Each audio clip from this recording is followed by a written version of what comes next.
In what's been a frustrating year for the Timberwolves and number one pick Anthony Edwards, those frustrations reached a peak after a January 18th loss to the Hawks, with Edwards kind of lashing out at officials, saying he feels like every time he goes to the rim, he gets fouled. So let's check the film. Let's do a little narrative check. Is Anthony Edwards really getting fouled, or at least anywhere near as much as he thinks he is? First, though, we have to get on the same page about a couple things. Number one, refs aren't robots. So as much as I may agree with you theoretically, it's either a foul or it's not, and all games and all actions should be called the same, regardless of time, score, status, etc., they're not, plain and simple. Refs are human. They're subject to the same subconscious biases that we are. If you bitch at them incessantly and act like an asshole all game, you're probably not going to get the benefit of the whistle. Make-up calls? Absolutely a thing. Down 30? Will they maybe swallow the whistle a few times to get the game over with? Sure. Is it harder to get a foul in the last 2 minutes of a tie game? You betcha. You can be in denial about these things all you want, but the fact is they're true. Including that, yes, vets will get a little bit more favorable of a whistle than rookies. At your job, do you treat people in their first couple weeks on the job the same way you treat somebody that's been there 20 years? Probably not. Seniority has some benefits, and there absolutely is some earn your stripes element to it as well. And in my opinion, there should be. Let's evaluate the clips now, and then at the end I've got one more caveat to come back to. Nice D-Wade type gather, pull the ball through here. Good strong finish at the rim. No need for anything there. How about this one? Remember, this is Rudy Gobert, a multiple-time Defensive Player of the Year. He's pretty good at what he does.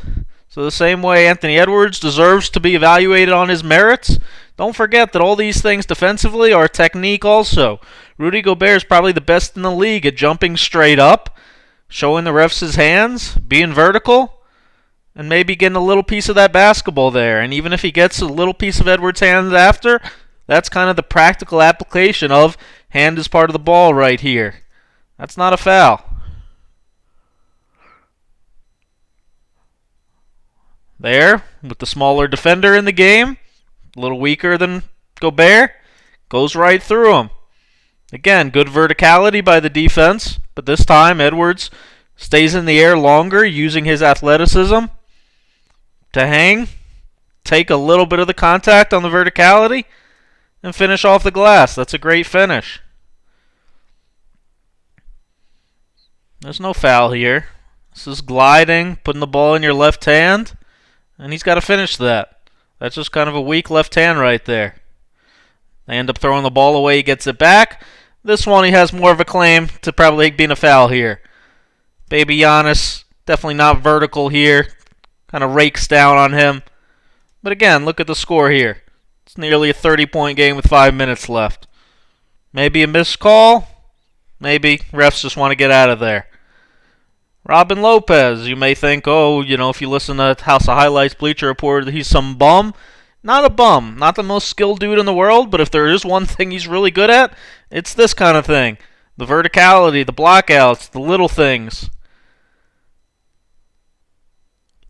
Look at him. His hand's still straight up in the air. He's still showing the ref. I'm not fouling him. I'm not swiping down. I'm straight up. And he is. Absolutely. Look again. Edwards is hanging in the air trying to outlast Lopez, but Lopez is perfectly straight up, as he has a right to be, to contest the shot. Edwards almost still finishes it regardless. That time he does finish it. Is it an N1? Not really. Maybe a little bit there, here. But again, Lopez is pretty vertical. He's allowed to contest this shot at the rim straight up. Edwards is allowed to hold his ground, hold his space, hang in the air, and finish like he does there. That's a good, strong finish. This one, not as strong. I don't know exactly what the plan was here. But this one, how about dunking that? That should be a rip at the rim. Dunk that ball. Finish that strong, right over the rim. I don't know where he's trying to put the ball there. If you want the remaining 9 minutes of this breakdown, just go to patreon.com/ScoutWithBryan. Subscribe for even $2 a month to unlock that and 50 other bonus videos. Patreon is just the only way I can keep doing this because YouTube takes all the ad money for any videos involving NBA content. So Patreon, you give even $2 a month. Like I said, you get 50 bonus videos, private chats, tons of other perks. If you do $5 or more a month, you get my NBA bet of the day, which currently is around 70%. Really appreciate your guys' support on Patreon. And again, if you want the remaining 9 minutes, 14 minutes total of this Anthony Edwards breakdown, just go right here, patreon.com/ScoutWithBryan. Subscribe for whatever amount you want. You can pay monthly, you can pay up front, whatever you want to do to help support Scout with Bryan, help me keep the lights on, and increase your basketball knowledge, give you tons of bonus content and extra perks. Thanks for your support. Thanks for watching.